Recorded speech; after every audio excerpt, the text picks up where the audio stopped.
This video is going to go through the examples for 10.1. You'll need to look at your book to get the vocab.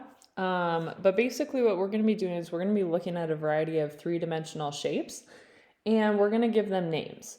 So based on what they look like, we can name them.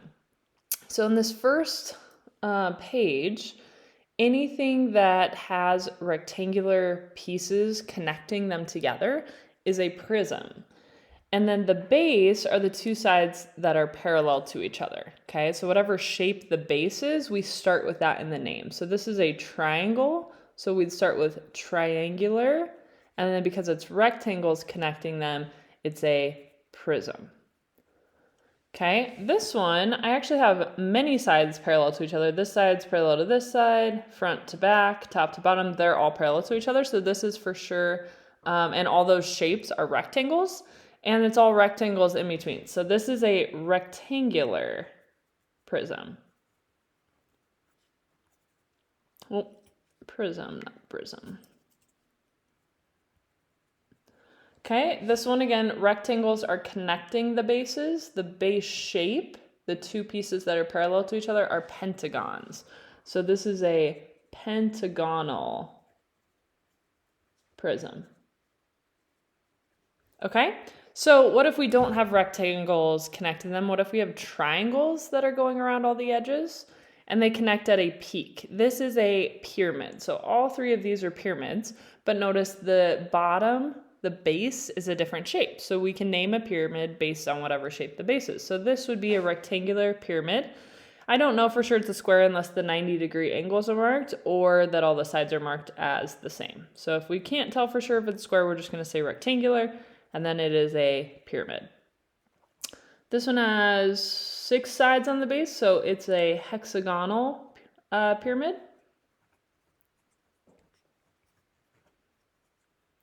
And this one has 5 sides, so it's a pentagonal pyramid.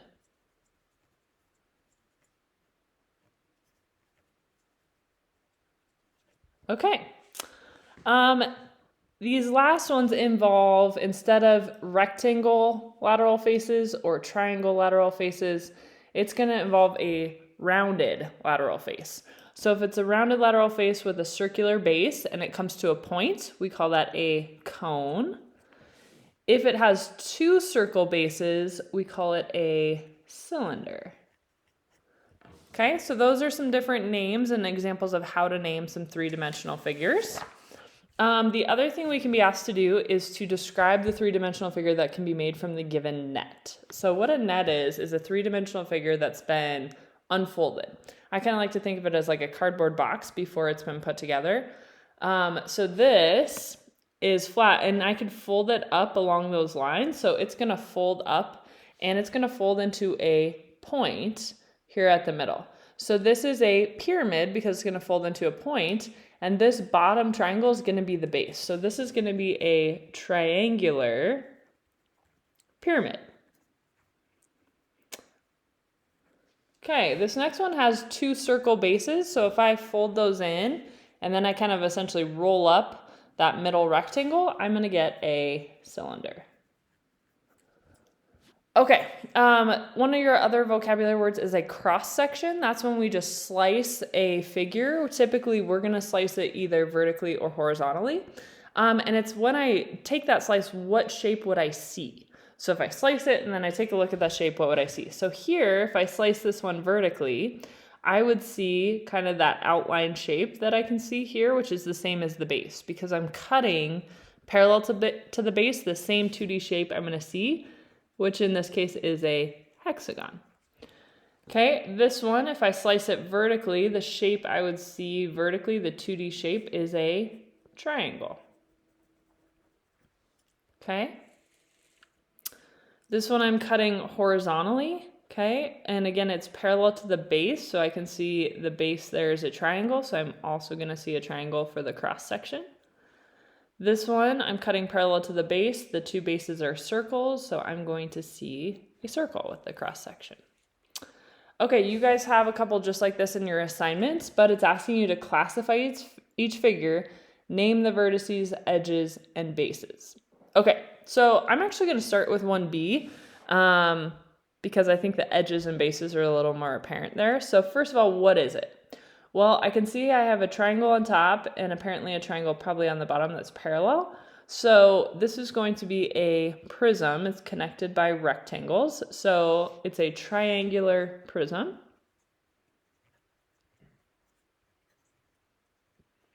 Okay, so then they also want me to name the vertices, edges, and base. So I'm going to start with vertices. I'm going to do this out to the side. Vertices.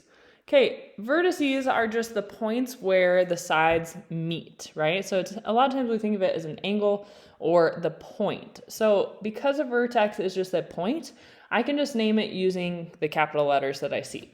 So I have a point at T, V, U, Y, X, W. Okay, so there are 6 different vertices there, or points where the edges come together.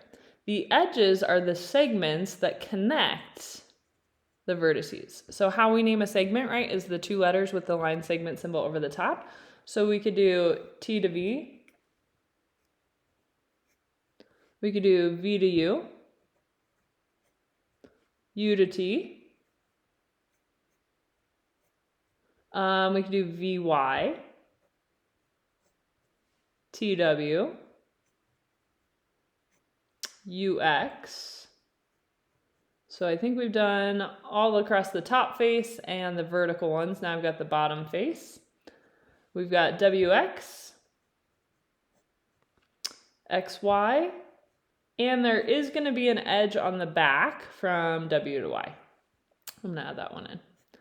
Okay, lastly, the bases, okay? Okay, when it says name the bases, we do want kind of proper notation. This one's a little bit, if you guys, because this is a triangle, we could say the base is triangle TVU. And then the other base is that bottom triangle, so WXY. If it's not a triangle, if it's a rectangle or a parallelogram, you could use the parallelogram symbol, or you can just say polygon. If I could spell polygon. So if it is more than a triangle we have a symbol for. If we don't have a symbol, so I'm going to say, or polygon, we can put the word polygon in front of it. Okay. Okay, let's go back to 1A. So this is a cone, so I'm going to name it. Okay, so the edges, there's not really an edge here because it's not comprised of line segments. Okay, so we're not going to really name the edge. Okay, so we'll just say edges. We're going to say none. Okay, for vertices, there is one vertex here on the cone. It is at N. Okay, base. We're going to, and typically, because there's no points down here, you guys, I just want you to tell me what shape it is if that's the case. So for this, we can just say the base is a circle. There's no points to tell me anything more about naming it, so we're just going to call it a circle. Okay, so your assignment has a couple like this. This is what I want you to do anytime you have something that has strict like segments that you can name. And then for cones and cylinders, there's not going to be a lot to name because there's not a lot of edges or vertices on those because they're round. Okay, that is it for 10.1 examples.